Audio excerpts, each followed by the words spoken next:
트럼프 대통령의 최측근이라고 하는 찰리 커크를 쏜 암살 용의자가 공개 수배됐습니다. 미국 FBI가요, 보수 청년 활동가인 찰리 커크를 총격한 용의자 사진을 공개하고, 이 사진이에요, 1억 원이 넘는 현상금을 내걸었습니다.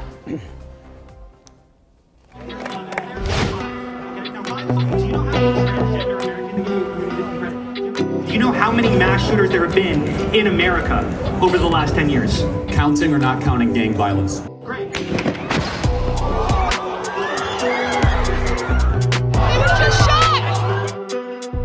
Yeah, I just heard a shot, and I saw him falling towards the left. So you believe that Keller was a trained assassin? I think progress is being made. He's an animal, a total animal. And hopefully they'll have him. And Charlie Kirk was a great person, a great man, great in every way, especially with youth. And what he did, what this man did, was disgraceful. So hopefully we'll have him and we will deal with him very appropriately. 최측근을 잃은 트럼프 대통령이 슬픔에 차서 분노하고 있습니다. 그는 진실과 자유를 위한 순교자라면서 나의 행정부는 이번 잔악한 행위에 기여한 모든 사람을 끝까지 찾아내겠다. 범인뿐 아니라 공범이 있다면 끝까지 찾아내겠다. 이렇게 경고도 했고요. 미국 수사당국도 보신 것처럼 용의자 모습이 담긴 영상도 공개를 했습니다. 암살범의 동선이 지금 확인된 거예요? 네, 그렇습니다. 일단 암살범에 대한 정확한 정보, 신원이나 신상이 공개된 건 아닙니다. 하지만 일부 단서와 현장 증거가 공개된 상태인데요.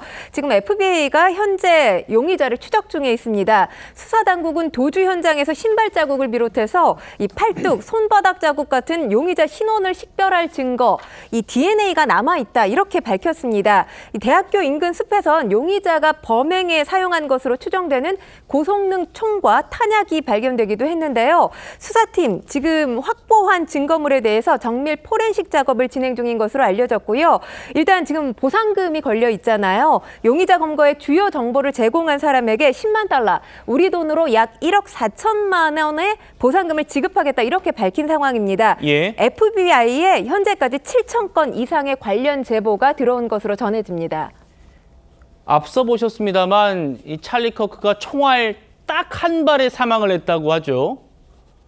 그런데 하필 총기 규제에 대한 얘기를 문답으로 하고 있어가지고 그게 뭐 큐사인처럼 느껴졌다, 이런 얘기가 나옵니다. 뭐 얘기만 들으면은 뭐 큐사인을 준 사람, 뭐 공범이 있는 것 같이 보이는데 일단 그런 취지는 아닌 것 같고요.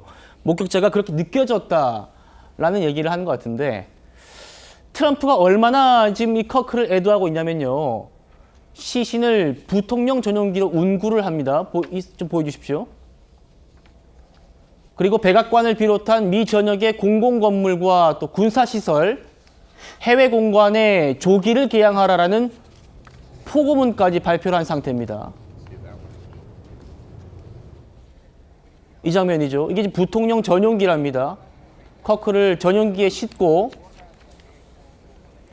예우를 다하는 그런 트럼프 대통령인데, 차 교수님, 예.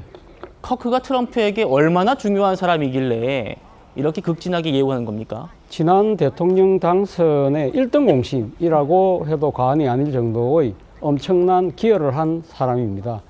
찰리 커크는 18세 때 좀 이 보수주의를 표방하는 젊은 단체, 그러니까 젊은 정치 단체를 만들어 가지고요. 미국의 그 정치에 상당히 외면하고 있었던 이 미국의 청년들을 상당히 보수의 이념 가치로 끌어들이는데 결정적인 역할을 했습니다. 그래서 지난 2016년 미국의 공화당 전당대회에서 사실 역대 최연소 연설자로 전당대회 연설을 하면서 주목을 받기 시작했고요. 특히 마가, 그러니까 미국을 다시 위대하게라는 그 트럼프 대통령의 선거 캠페인에 가장 부합하는 하나의 일종의 뭐랄까요, 정치 운동가 역할을 했던 것이죠. 그래서 이 지난 대선 같은 경우는 각 대학을, 미국 전역의 대학을 돌면서 젊은 층들을 중심으로 해서 소위 진보의 가치라고 하는 DEI, 다양성, 그리고 형평성, 그리고 포용성에 갇힌 여러 가지 사회적 아젠다의 일종의 뭐랄까요, 그러니까 편향된 문제들을 상당히 질타하고, 그리고 또 그 현실적으로 드러나는 여러 가지 위선의 문제를 꼬집으면서 젊은 표심을 트럼프로 이끌어냈는데 예. 결정적인 역할을 했기 때문에 트럼프 대통령 입장에서는 정말 중요한 한 명의 측근을 잃은 그 이상의 아픔을 지금 표하고 있는 것이 아닐까라는 생각이 듭니다. 그래서 지금 울분에 차서 모든 내가 행정 권력을 동원해서라도 이 공범들, 범인 다 잡겠다라고 트럼프 대통령이 공언을 하고 있는 상태입니다. FBI는 1억 원의 현상금까지 걸었고요. 그런데 찰리 커크가 말씀하신 대로 불과 며칠 전에 한국을 찾기도 했습니다. 들어보시죠. I was stunned that I was able to go to a park and not see a bunch of homeless people, potential criminals, and graffiti. You have such a clean and beautiful country. I'm so impressed. 박 대변인님, 우리나라가 안전하다 이런 얘기를 또 하기도 했는데 조선일보와 인터뷰에서 한 얘기도 큰 화제였습니다. 한국이 2030 세대 보수화 현상이 미국에서도 큰 관심사다. 그래서 내가 아시아의 첫 방문지로 한국을 택했다. 이렇게 말하기도 했던 인물이거든요. 네, 불과 일주일 전에 한국을 방문하기도 했었고 말씀하신 것처럼 한국의 젊은 세대들의 보수화 그리고 한국 그 자체에 대해서도 많은 애정을 표출을 하던 그런 인물로 평가를 받았습니다. 그래서 방한을 했을 당시에도 이 빌드업 코리아라고 하는 기독교 행사에 참여를 했다라고 전해지거든요. 그리고 그 직후에도 인천의 자유공원에서 메가더 장군 동상을 방문하기도 했고 그 과정에서 한국에 대해서 미국만큼 부유한 국가는 아니지만 공원과 거리가 깨끗하고 노숙자도 없으며 밤에도 안전하다. 그런 부분들은 미국에서도 배워야 한다. 이런 이야기를 또 했다라고 전해집니다. 그래서 불과 일주일 전에 이런 이야기를 하고 나서 바로 미국으로 돌아가서 이런 총격 사건으로 인해서 사망을 하게 된 것에 대해서 굉장히 안타깝고 유감스럽게 저도 생각을 하고요. 예. 그 생각에 대한 옳고 그름을 떠나서 이렇게 미국 내에서 많은 사람들의 공감을 얻는 메시지를 내고 차세대 리더로 평가받던 젊은 정치인이 안타깝게 죽음을 맞이한 것에 대해서 깊은 위로의 말씀을 전하겠습니다.